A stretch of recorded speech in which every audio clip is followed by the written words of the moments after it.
My name's Rory. I'm one of the pastors at New Life East. I'm the associate lead pastor at New Life East down in Colorado Springs. Been there for about 3 years. And when I think about ministry or how I sort of got thrown into it, I became a Christian when I was late in high school, so 16, 17, and became a Christian in so many ways because I heard the youth pastor at this church that I showed up at. I heard his story. And it immediately felt like, oh, that's my story. So if you can follow Jesus and do all that, maybe I can. And pretty quickly, sticking close to him, it just seemed like, if I'm going to give my life to Jesus and I'm going to sort of, sing these songs about giving everything to Jesus, it feels like career and vocation might be a part of that, or whatever college is and whatever that all looks like. So I would say, by 17, I was like, I think I'm called into ministry. It makes sense. It fits so many of the character traits and qualities and personality traits that I have. So young age, senior in high school was like, this is what we're going to do.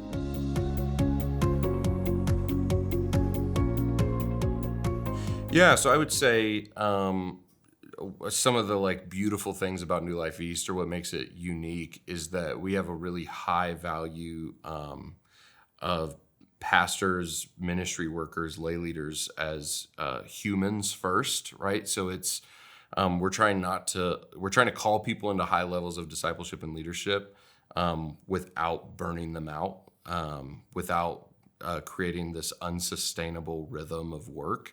And so I think for me as a pastor, that's a gift, because it feels like I don't have to sell my soul to ministry or sacrifice it on the altar of ministry. Quite literally written on the walls in our offices is, go home. It's calling us to be humans outside of it. So for me, that's just a personal gift. I feel like I can do ministry for the next 50, 60 years and survive through it and not lose my soul. I think some of the nuances around it are things that have been new and interesting to discover.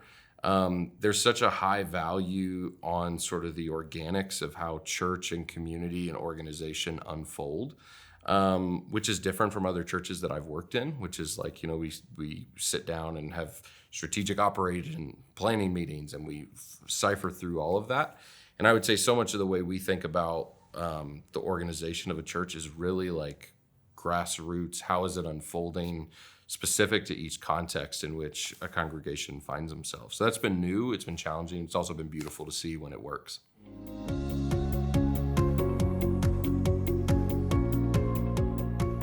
Yeah, so I think it's been a challenge even since, 2020, to start to rethink about what does actual engagement, what is integration in the life of a church? What does it mean when someone says, I go to this church, I'm a part of this church? What does that actually mean?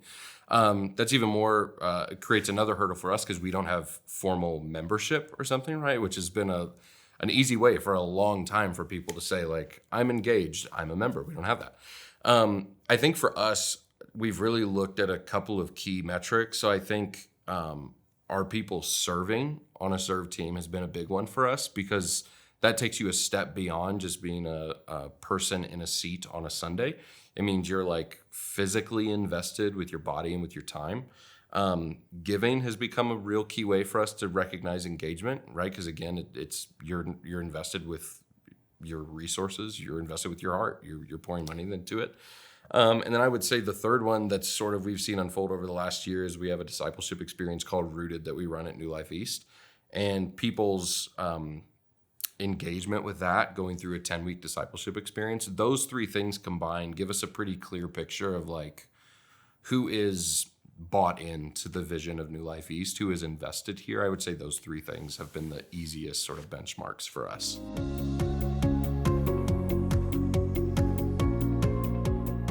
Yeah, so I would say early on in the life of New Life East, because New Life East is only 4 years old, it's existed for a very short amount of time. I would say early on, serving was the original sole metric of if you're serving, you're a part of this.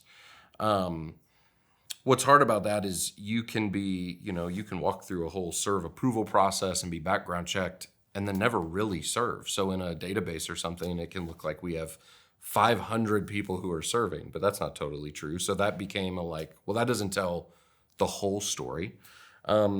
Giving also at one point when it got sort of brought in is helpful, but it also doesn't tell the whole story, right? You can turn on automated giving and not even, there's some people who are wealthy enough, they don't even pay attention when it's just being drafted out of their accounts. I think when we added the discipleship piece into it, what it said to us was that they were committing not just with like time, it wasn't just their wallets, but it was also like we're committing with our hearts to a place. And some of that was because we were just asking people to do something. And I think a really good metric of if your like church is bought in or even trying to engage more is like, will they do the things you ask them to do when you think it's important? I think we're even seeing that evolve now when we're asking the question of, even at one point we said being a part of a table group, that's an easy way, or a small group, that's a way to tell that someone's engaged. But I think people's commitment levels now are really different. So what it looks like for them to say we're a part of a small group, for them might mean they meet with their small group once every 8 weeks. Is that engagement? I would tend to say probably not. So yeah, I think it's evolved, and I think it will continue to evolve. I think the challenge of church engagement is that it's also checking the pulse of like the psychology of people, which is when we say engagement, we might mean something completely different than they hear. And what does that mean for them? And I don't know all those answers, but I think we're going to keep wrestling through it and trying to figure it out.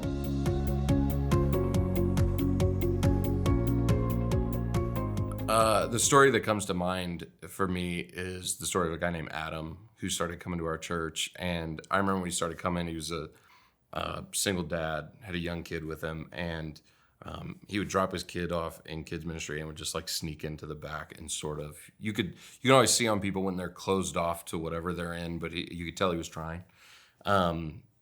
Adam went through this discipleship experience that we do at our church, and about halfway through it, you could start to like physically see his demeanor change on Sundays. Like you could just see he was different.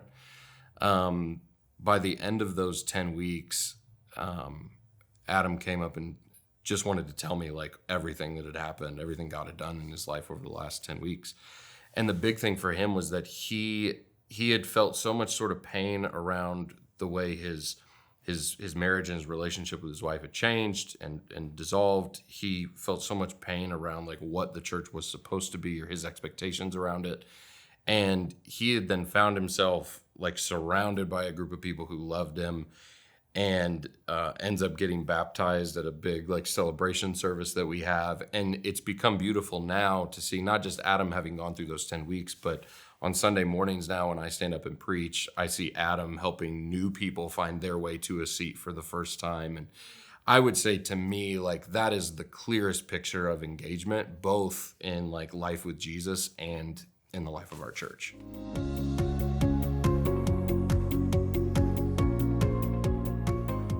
Yeah, the first challenge that comes to my mind is maybe more of a philosophical challenge than it is anything, but I think in pastoral ministry, you're constantly trying to balance what do I know that you need as a church member to be fully engaged, and what is actually feasible for you to step into to be engaged, right?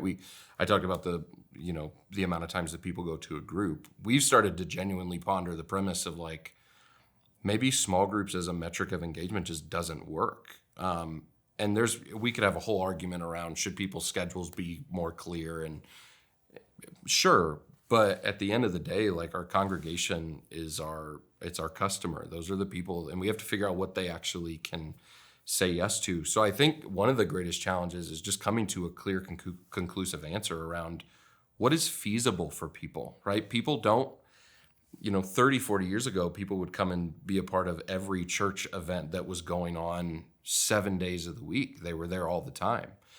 Now that's just not the case. So you've got to think about engagement differently as far as commitment and as far as what time goes to. I think the other challenge of it is, as a pastor, we're constantly sort of swinging on a pendulum between, leading as a shepherd and leading as a organizational manager. And both of those things, I think, is where engagement sort of comes together, the systems and processes that make that work, also with like the awareness of what is good for people and how to help like prod them towards it. And I think there's just a general time restriction in figuring out, if I'm going to go sit with 10 people who are a part of my congregation, and then I need to like find my way into a room with our team and map out a process that works for these 10 kinds of people. That just requires an eighth day of the week that we don't have. So time, I think, is just a general hindrance to it.